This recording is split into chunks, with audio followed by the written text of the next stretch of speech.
السلام عليكم ورحمة الله تعالى وبركاته. أعوذ بالله من الشيطان الرجيم. بسم الله الرحمن الرحيم. ஐந்து நிமிட மதரசா குர்ஆன் ஹதீஸின் வழியில் ஒன்றாவது தலைப்பு இஸ்லாமிய வரலாறு. 4 மதுஹபுடைய இமாம்களை பற்றி நாம் பார்த்து கொண்டிருக்கிறோம். முதலாவது பார்த்தது நேற்று கடந்த சில தினங்களாக நாம் பார்த்து கொண்டிருப்பது இமாம் அபூ ஹனீஃபா ரஹ்மத்துல்லாஹி அவங்களுடைய வரலாறு பார்த்தோம்.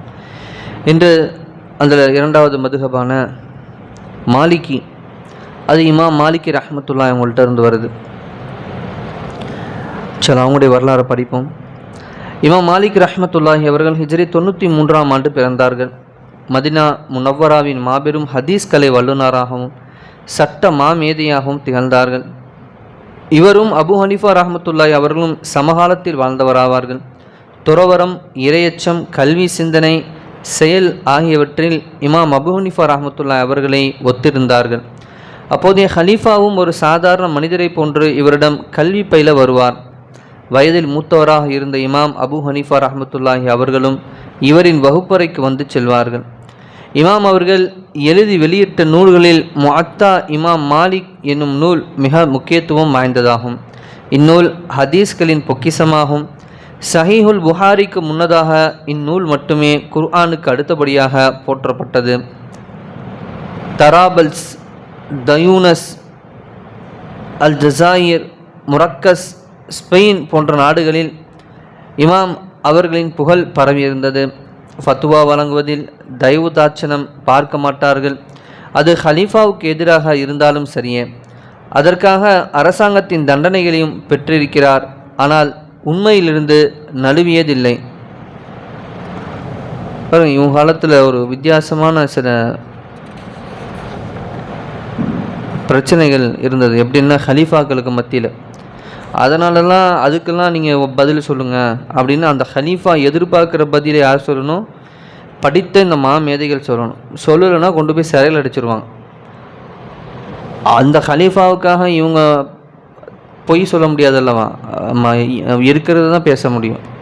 அவங்க அப்படி அதுக்கு இந்த ஹலீஃபாவுக்கு சாதகமாக பேசுகிற அந்த விஷயத்தை சொல்லுங்கிறதுனாலே இவங்களாம் சிறையில் அடைக்கப்பட்டிருக்காங்க. சார், நாளைக்கு அதை பற்றி நம்ம படிப்போம். சார், இரண்டாவது தலைப்பு அன்னலாரின் அற்புதம். சோம்பேறி குதிரை வேகம் எடுத்தல். ஹஜரத் அபூ தல்ஹா ரலியல்லாஹு அன்ஹு அவரிடம் சுறுசுறுப்பில்லாத மெதுவாக நடந்து செல்லும் குதிரை ஒன்று இருந்தது. ஒரு முறை மதினாவில் கூச்சல் குழப்பம் நிலவிய போது நபி ஸல்லல்லாஹு அலைஹி வஸல்லம் அவர்கள் இதே குதிரையில் அமர்ந்து நகர்வலம் வந்தார்கள். அன்னலார் அமர்ந்த பரக்கத்தினால் அந்த குதிரை வேகம் எடுத்து ஓடலானது. திரும்பி வந்த நபியவர்கள் இது கடலை போன்று வேகமாக ஓடுகிறது என புகழ்ந்தார்கள். அதன் பிறகு அதற்கு நிகரான குதிரை வேறில்லை என்றானது. மூன்றாவது தலைப்பு ஒரு ஃபர்லை பற்றி. நாடு திரும்பும்போது தவாப் செய்வது.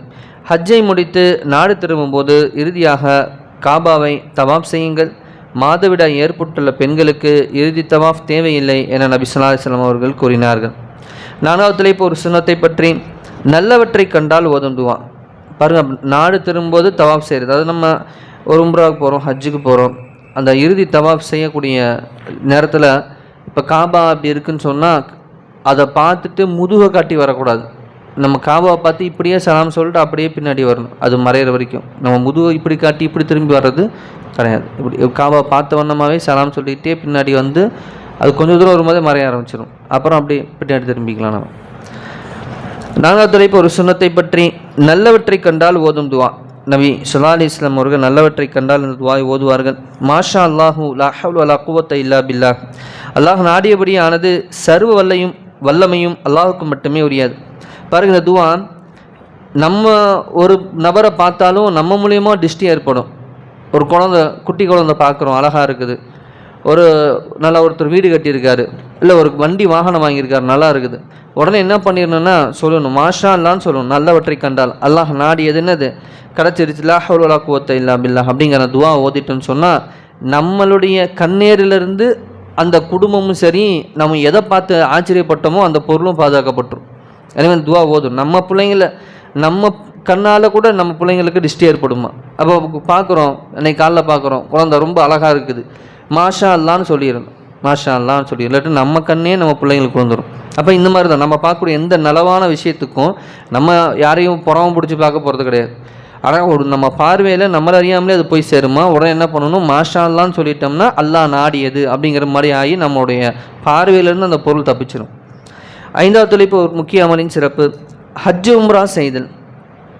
நபி ஸல்லல்லாஹு அலைஹி வஸல்லம் அவர்கள் கூறினார்கள், ஒரு உம்ரா மற்றும் மற்றொரு உம்ரா செய்வதற்கிடையில் நிகழ்ந்த அனைத்து பாவங்களுக்கும் பரிகாரமாகும், ஒப்புக்கொள்ளப்பட்ட ஹஜ்ஜின் பிரதிபலன் சோனமாகும் என கூறினார்கள். நூல் புகாரி. 6வது தலைப்பு ஒரு பாவத்தை பற்றி, உண்மையை பொய்ப்பிப்பதின் தண்டனை. குர்ஆனில் அல்லாஹ் தஆலா கூறினான், உங்களுக்கு, அதாவது யாரு, மக்காவாசிகளுக்கு இங்கு எதில் வசதிகள் செய்து கொடுத்திருந்தோமோ அவ்வசதியெல்லாம் நாம் அவர்களுக்கு ஆது மக்களுக்கு திடமாக செய்து கொடுத்திருந்தோம். மேலும் அவர்களுக்கு செவிப்புலனையும் பார்வைகளையும் இதயங்களையும் நாம் கொடுத்திருந்தோம். ஆயினும் அவர்கள் அல்லாஹ்வின் வசனங்களை மறுத்து கொண்டிருந்த போது அவருடைய செவிப்புலனும் பார்வைகளும் இதயங்களும் அவர்களுக்கு யாதொரு பயனளிக்கவும் இல்லை. எவ்வேதனை பற்றி அவர்கள் பரியாசம் செய்து கொண்டிருந்தார்களோ அதுவே அவர்களை சூழ்ந்து கொண்டது என சூரா அஹ்காஃபில் அல்லாஹ் கூறுகின்றான். 7வது தலைப்பு உலகத்தை பற்றி, மறுமைக்கு எதிராக உலக வாழ்வின் திருப்தி. குர்ஆனில் அல்லாஹ் தஆலா கூறுகிறான், இறை விசுவாசிகளே, அல்லாஹ்வின் பாதையில் போருக்கு புறப்படுங்கள் என்று உங்களுக்கு கூறப்பட்டால் நீங்கள் உலகின் பக்கம் சாய்ந்து விடுகிறீர்கள். உங்களுக்கு என்ன நேர்ந்து விட்டது? மறுமையை விட இவ்வுலக வாழ்க்கை கொண்டே நீங்கள் திருப்தி அடைந்து விட்டீர்களா? மறுமைக்கு முன்பு இவ்வுலக வாழ்க்கையின் இன்பம் மிகவும் அற்பமானதாகும் என சூரா தௌபாவிலே அல்லாஹ் கூறுகின்றான். 8வது தலைப்பு மறுமையை பற்றி, ஒன்றாக சுவனம் செல்பவர்கள். என் உம்மத்தினர் 70,000 அல்லது 7 லட்சம் பேர் ஒரே நேரத்தில் ஒன்றாக சுவனம் செல்வார்கள். அவர்களின் முகம் பௌர்ணமி நிலவை போன்று ஜொலித்து கொண்டிருக்கும் என்று நபி ஸல்லல்லாஹு அலைஹி வஸல்லம் அவர்கள் கூறியதாக நபி ஸல்லல்லாஹு தோழர் ஸஹல் இப்னு ஸஅத் ரலியல்லாஹு அன்ஹு அறிவிக்கின்றார்கள். சஹீஹ் புகாரிலே பதிவு செய்யப்படுகிறது. 7 லட்சம் பேர். இன்ஷா அல்லாஹ் நம்முடைய குடும்பத்தாரும் அந்த 7 லட்சம் பேரில் ஒரு நபராக நாமும் நம்முடைய குடும்பத்தாரும் நல்லா ஆக்கணும் இன்ஷா அல்லாஹ். 9வது தலைப்பு நபி வழி மருத்துவம். மிஸ்வாக்கின் பலன்கள். மிஸ்வாக் அவசியம் செய்திருங்கள், அதனால் அல்லாஹ்வின் திருப்பொருத்தம் கிடைக்கிறது, மேலும் கண் பார்வை கூர்மை பெறுகிறது என நபி ஸல்லல்லாஹு அலைஹி வஸல்லம் அவர்கள் கூறினார்கள். 10வது தலைப்பு அன்னலாரின் அறிவுரை. நபி ஸல்லல்லாஹு அலைஹி வஸல்லம் அவர்கள் கூறினார்கள், மறுமை நாளில் ஒருவரின் செயலேடு அவரை மகிழ்ச்சிப்படுத்த வேண்டும் என விரும்புகிறவர் அதிகமாக பாவ மன்னிப்பை கோரவும். அது என்ன செயலேடு? நம்ம செய்யக்கூடிய நன்மை தீமையை நம்முடைய 2 மலக்குமார்கள் பதிவு செய்கிறாங்க. அன்றைக்கி எந்த புத்தகம் ரொம்ப வெயிட் ஆகிடுச்சோ, ஒருவேளை நன்மை செஞ்சு நன்மை புத்தகம் கூடுதலாக போயிடுச்சு அப்படின்னா அந்த புத்தகத்தை கையில் கொடுப்பாங்க, வலது கையில் கொடுப்பாங்க. ஒருவேளை பாவம் மிகச்சிருச்சு, பாவியே செஞ்சுக்கிட்டு இருந்தார், அவருக்கு எவ்வளோதான் பயானும் மண்டையில் ஏறல, அவருக்கு எதுவுமே தெரியல, அவரெல்லாம் பாவத்திலே போயிட்டாருன்னு அதோடைய வெயிட் அதிகமாயிடும். நன்மையை புத்தகத்தை ஓரமாக ஒதுக்கி வச்சுட்டு அங்கே ஒரு நபர் அவர் முதுகுக்கு பின்னாடி அந்த பாவமான அவருடைய வாழ்க்கை புத்தகத்தை அவர்கிட்ட கொடுக்கப்படும். அப்படி கொடுத்துட்டாலே அவர் நாசம் அடைஞ்சிட்டாருன்னு அர்த்தம். கேள்வி கணக்கெலாம் ஒன்றும் ஆரம்பிக்கல, அவர் அப்பயே தெரிஞ்சுக்க தான் நாசம் வந்துருச்சு, நரகவாசி தான் அப்பயே தெரிஞ்சிடும். அல்லாஹ்கிட்டனா இன்னும் போகல. அவர் வேலை கையில் வலது கையில் கொடுக்கப்பட்ட நபர் குதிப்பாங்களாம் அப்படியே. எனக்கு பார்த்தீங்கன்னா புக்கு வலது கையில் கொடுத்துட்டாங்க, நான் சொர்க்கவாசி தான். ஆமாம், கன்ஃபார்ம் அவர் சொர்க்கவாசி தான். அதான் சொல்கிறாங்க. அப்போ உங்கள் கையில் என்ன செய்யணும்?